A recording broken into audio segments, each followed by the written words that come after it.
Black people can't afford to indulge rich white people's need to endlessly flagellate themselves. They just want prices to go down and good jobs and the police when you call them.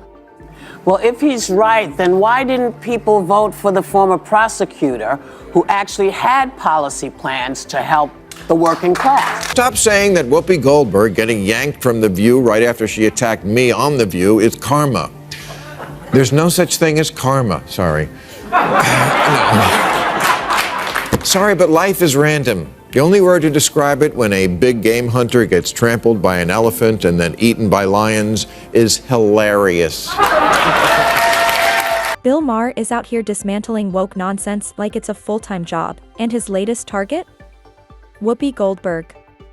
Let's be honest, she kind of walked into this one.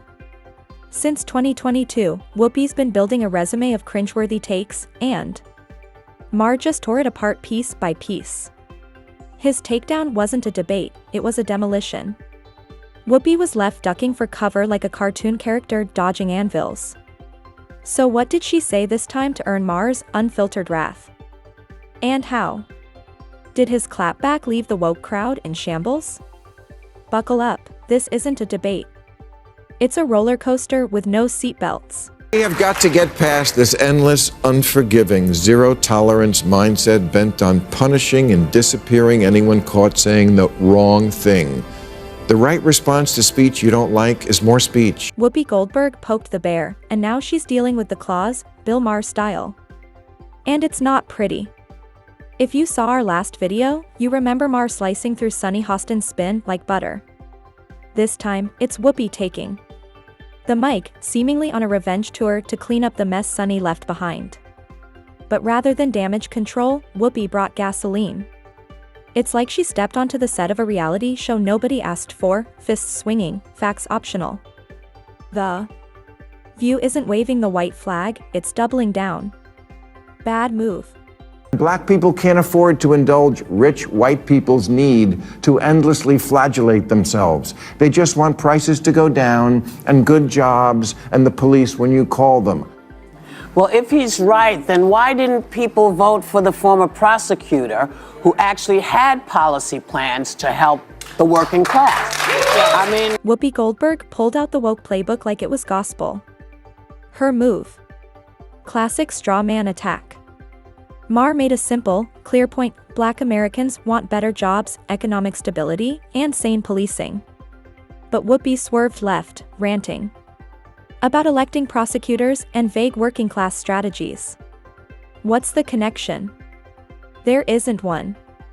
She's throwing darts blindfolded and hoping something sticks. Spoiler, nothing did. Maher saw right through it, and he didn't let it slide. Tear down statues of Lincoln and get rid of the police. Just, no. It's not that I've gotten old, it's that your ideas are stupid. Bill Maher didn't hold back. He called out Whoopi's rambling for what it is, nonsense.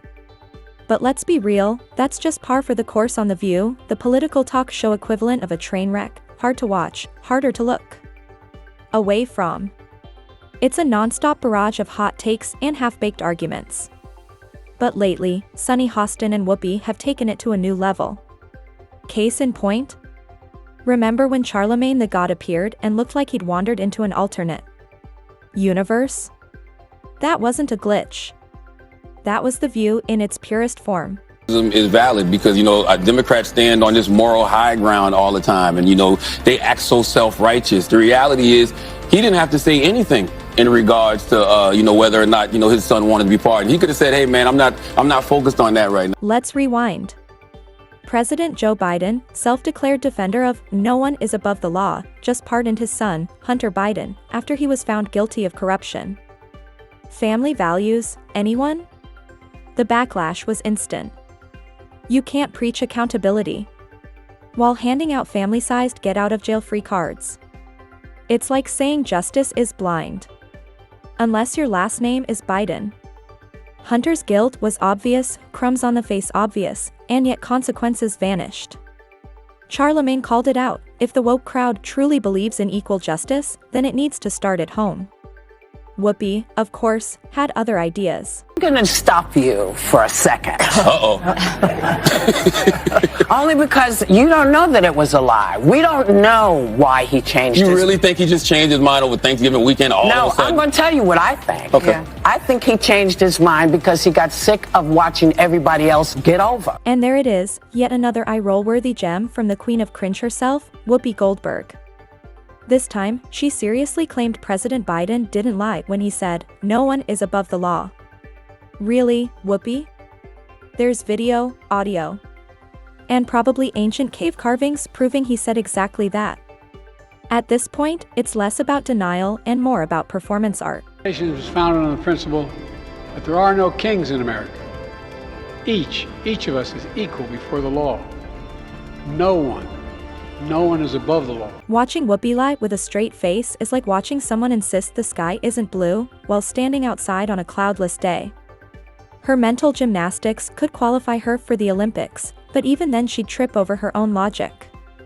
You could see the confusion on Charlemagne's face as she tried to explain Biden just changed his mind because he was tired of being taken advantage of. Charlemagne didn't clap back, he was stunned into silence. I'm just going to follow the straight and narrow always, because that's what's expected of Democrats. But that's their fault. They're the ones that they're the ones that go out there and they stand on this moral high ground. They don't have to do. Here's the thing about the woke mob. They only cry foul when the guilty party isn't one of their own. But when the scandal hits inside their precious little clique, suddenly it's all soft defenses and amnesia. Whoopi and her crew got away with their usual deflections because Charlemagne was too polite to push back. But Bill Maher, he heard the nonsense and said, "Hold my beer." What followed was a verbal takedown so brutal it left no room for spin, just truth. You love to speak truth to power, and we always should, but you have completely lost the ability to speak truth to bullshit. Bill Maher said it loud and clear, the woke mob loves to pose as moral guardians, but their hypocrisy is off the charts. Hunter Biden was guilty. Period. But because his father's in the White House, he skates. If this were anyone else, the same people defending him now would be demanding jail time and public shaming. Instead, we get silence, excuses, and another helping of double standards.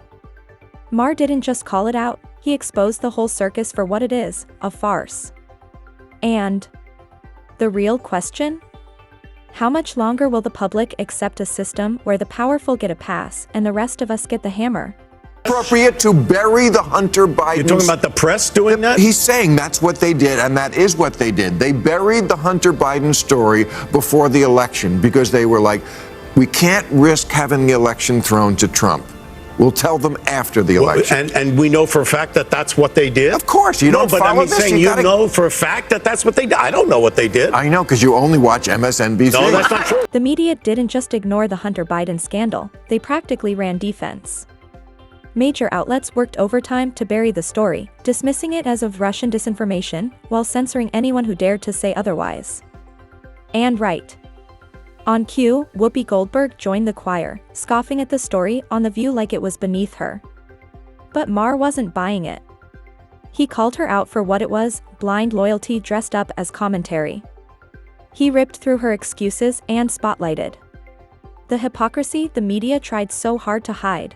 Above any matters of politics or what's right or wrong, the one thing I know for sure about America is this. It's run by mean girls. Mean girls in the press and in politics and in life. And when they smell blood in the water, the lust to finish off a vulnerable person will never be denied. Let's be honest, the ladies of The View, especially Whoopi Goldberg, aren't just woke, they're a pack of ideological sharks circling anyone who dares to think differently.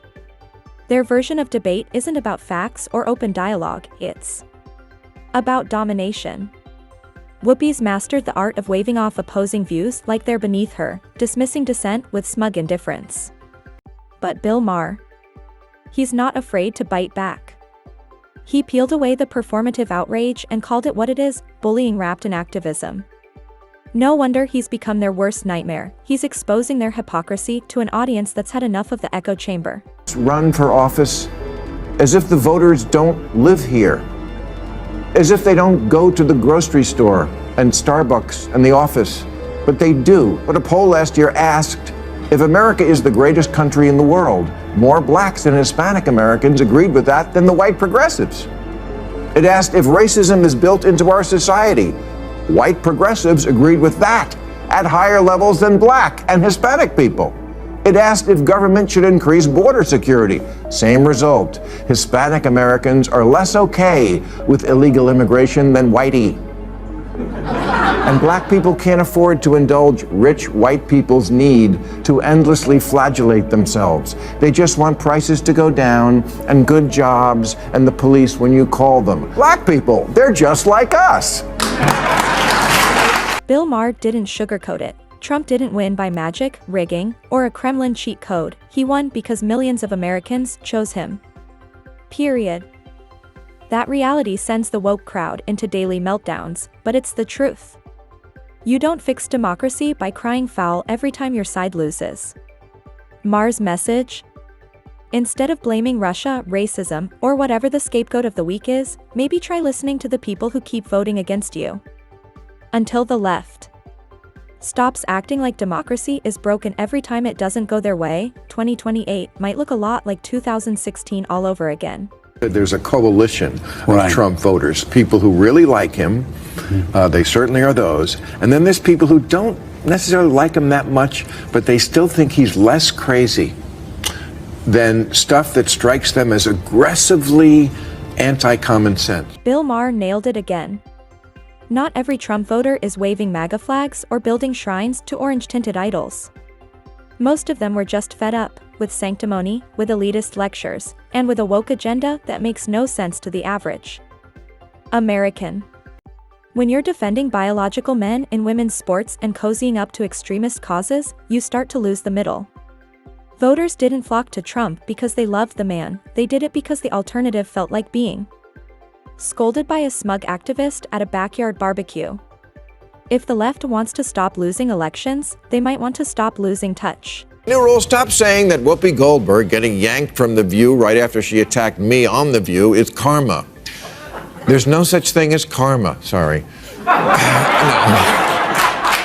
Sorry, but life is random. The only word to describe it when a big game hunter gets trampled by an elephant and then eaten by lions is hilarious.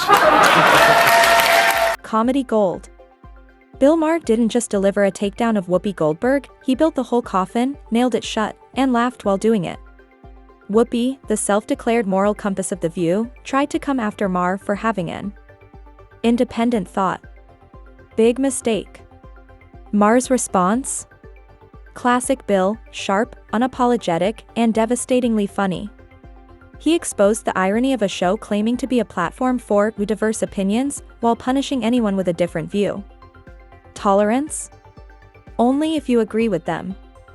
Maher sliced through the groupthink with sarcasm and logic, turning their faux progressive sermon into a full-blown farce. Watching it unfold was like watching Picasso paint, only his brush was dipped in brutal truth.